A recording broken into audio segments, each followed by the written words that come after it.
Hello Mastermind Gaming community, and in today's video we're going to be discussing patch 17.0 in Bloons Tower Defense 6, and we're going to be jumping right into it. So to start, they did add a couple of new things. They added some new monkey knowledge as well as some other features that we will be discussing.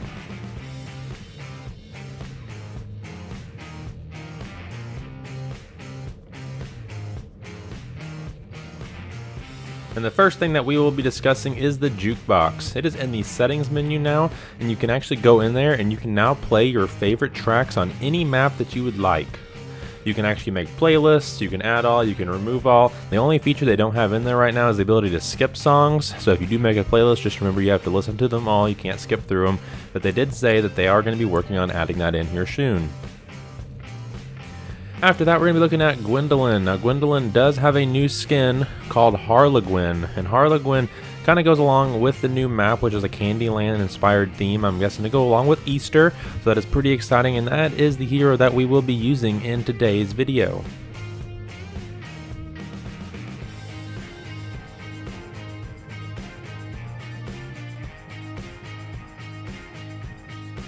And the new map is called Candy Falls, and as you can see, there's a chocolate river going down the middle of the map along with a Candyland inspired racetrack.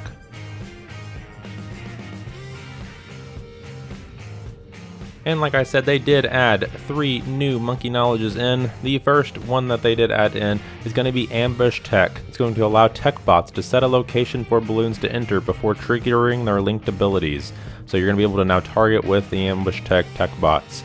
The next one is going to be in the military tree for Door Gunner. It's going to allow the X5X heli to pick up a T4 or below tower and attack from the helicopter while it's in transit. So that means when you pick up a tier 4 or below monkey and move it, it is going to be able to attack in the air while it's moving. So that'll be kind of pretty interesting to see. I'm not exactly sure what tier 4 monkey would be best to use this with, and I'm not exactly sure how viable it would be for like a long-term strategy, but it could be good for some tracks that do have those longer runs.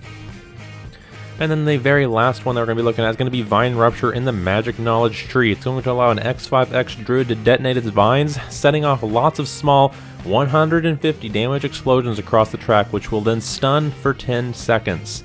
And it's important to note that it will stun for 10 seconds and then they will regrow after each rupture, allowing you to reuse this ability more than once.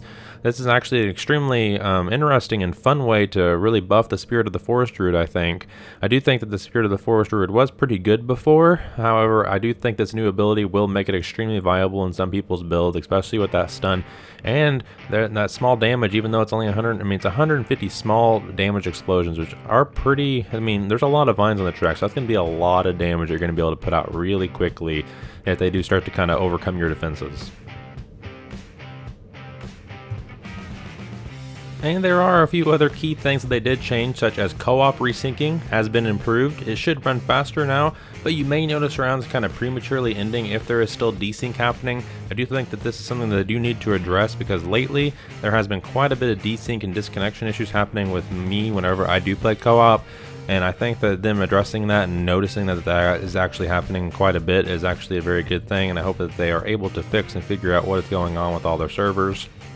The Monkey Banks collection buttons have been moved.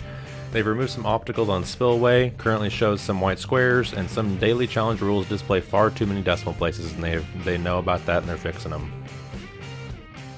And here is going to be the Candyland map, and it's pretty interesting. There is a good number of, there's about 4 really tight turns as well as 2 loops, so this is actually a very easy track, and the Chocolate River does allow you to place water monkeys on it, so that is extremely exciting. Basically this whole entire map, I'm going to see some people probably getting some pretty far rounds inside of this map here, because just how long the track is, it actually loops back and forth all the way across the map 3 different times, as well as a double loop, so you're going to be seeing some pretty crazy plays and some pretty long rounds, I am sure of you, on some YouTube videos of people doing this challenge runs.